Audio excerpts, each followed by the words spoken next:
6 గ్యారెంటీల్లో కీలకమైన మరో 2 హామీలను నెరవేర్చేందుకు రేవంత్ సర్కార్ సిద్ధమవుతుంది. దసరా నాటికి ఇందిరమ్మ ఇల్లు, రైతు భరోసా పథకాలను ప్రారంభించాలని భావిస్తుంది. లబ్ధిదారుల ఎంపిక, ఇందుకోసం ఎన్ని నిధులు అవసరమవుతాయి అనే విషయంపై అధికారులు కసరత్తు తుది దశకు చేరుకుంది. దీనిపై అధికారులతో మరోసారి రేవంత్ చర్చించి ఈ 2 హామీలను దసరా నాటికి అమలు చేయాలనుకుంటున్నారు. ఇక ఇప్పటికే ఇందిరమ్మ ఇళ్లకు 5 లక్షల ఆర్థిక సాయంకు మంత్రివర్గం గ్రీన్ సిగ్నల్ ఇచ్చింది. ఈ స్కీమ్ కింద రాష్ట్ర వ్యాప్తంగా ప్రతి నియోజకవర్గంలో 3500 చొప్పున ఈ ఆర్థిక సంవత్సరంలో 4.5 లక్షల ఇండ్లు నిర్మించాలని ప్రభుత్వం టార్గెట్ గా పెట్టుకుంది. అయితే ప్రజాపాలన దరఖాస్తుల్లో భాగంగా ప్రభుత్వానికి 55 లక్షల అప్లికేషన్లు రాగా వాటి పరిశీలనకు రేవంత్ నుంచి గ్రీన్ సిగ్నల్ రాగానే గ్రామ సభల ద్వారా లబ్ధిదారులను ఎంపిక చేయనున్నారు. ఇక సొంత జాగా లేని వాళ్లకు ఇంటి స్థలంతో పాటు 5 లక్షలు, ఎస్సీ ఎస్టీలకు 6 లక్షల చొప్పున సర్కార్ సాయం చేయనుంది. తెలంగాణలో అధికారంలోకి వచ్చిన కాంగ్రెస్ ప్రభుత్వం ఎన్నికల వేళ ఇచ్చిన హామీలన్నింటినీ అమలు చేసుకుంటూ ముందుకు సాగుతుంది.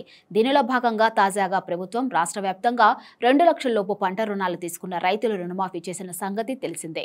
ఇక 3 విడతల్లో రైతుల రుణాలు మాఫీ చేశారు. ఇందుకోసం ఏకంగా 31,000 కోట్ల రూపాయలకు పైగా ఖర్చు చేశారు. ఇక ఈ హామీ అమలు తర్వాత అన్నదాతలు ఎంతో ఆతృతగా ఎదురు చూస్తున్న మరో హామీ ఎకరాకి ఇంత అని అందించే పెట్టుబడి సాయం అందించే పథకం రైతు భరోసా. గత ప్రభుత్వం రైతు బంధు పేరుతో దీన్ని అమలు చేసింది.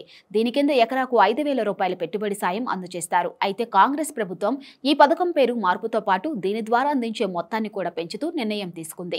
దీని ద్వారా రైతులకు పెట్టుబడి సాయం కోసం ప్రతి ఎకరాకు 15,000 అందజేస్తామని కాంగ్రెస్ హామీ ఇచ్చింది. ఈ మొత్తాన్ని 2 విడతల్లో జమ చేయాలని ప్రభుత్వం నిర్ణయం తీసుకుంది. అయితే ఇప్పటి వరకు ఈ పథకం అమలుకు సంబంధించి ఎలాంటి ప్రకటన రాలేదు. ఈ క్రమంలో తాజాగా ఒక కీలక అప్డేట్ వెలువడింది. ఆ వివరాలేంటో తెలుసుకుందాం. ఇక ఈ పథకాన్ని ఈ ఏడాది దసరా నుంచి ప్రారంభించనున్నట్లు సమాచారం. 2 విడతల్లో ఎకరాకు 7,500 రూపాయల చొప్పున మొత్తం 15,000 రైతుల ఖాతాల్లో జమ చేయనున్నారు. అలానే రైతు కూలీలకు 12,000 ఆర్థిక సాయం పైన మార్గదర్శకాలు జారీ చేసే అవకాశం ఉంది అంటున్నారు. మరికొన్ని రోజుల్లో దీనిపై అధికారిక ప్రకటన రానుంది.